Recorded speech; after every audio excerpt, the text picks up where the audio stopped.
Fan service. Well, more specifically, fan service in fighting games. If you've played a fighting game before, you've almost certainly come across some amount of fan service, whether you realize it or not. Fan service can technically be anything that caters to the fans of a series, and it can include things like Easter eggs, crossover characters, specific dialogue, and a bunch of other stuff. But that's not what we're talking about, and it's probably not why you clicked on the video. Fan service in pop culture has become a catch-all term to refer almost exclusively to the sexualization of characters. It can be done in a subtle way, it can be done in a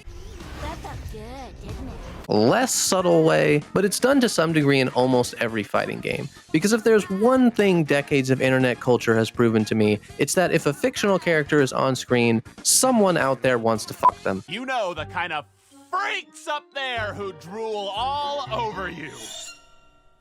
But does fan service actually matter in fighting games? Personally, I'd say yes and no. Some games include fan service as a nod to the player and do it in a way that I don't think is over the top. Despite the existence of Mika, I would put Street Fighter in this category. Street Fighter has a great mix of muscly men, and recently women, gravity-defying women, and just about everything in between. The characters are depicted in ways that make sense within the context of the game, but are also aesthetic. They add to the player's experience rather than stealing focus. For every character like Mika, who by the way is a brash and flamboyant Japanese wrestler whose style is completely in line with their character lore, you have characters like Rose and Makoto who are just out there living their best life. And while I do think Capcom is playing into the jury foot stuff a little heavy recently, I think we can at least agree it's not as bad as some other series out there. Dead or Alive is a series I actually personally loved for DOA 4, which was one of the first games I ever played for Xbox 360.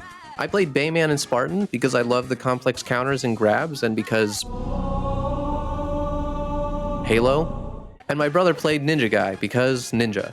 So to me, this game had almost zero fan service. I saw the other characters, obviously, but I didn't realize the level to which these characters were sexualized until I started playing the story mode of the game and saw the end credits movies. I'm not going to show too much of this, but suffice it to say, this was a bit of a surprise for me at the time.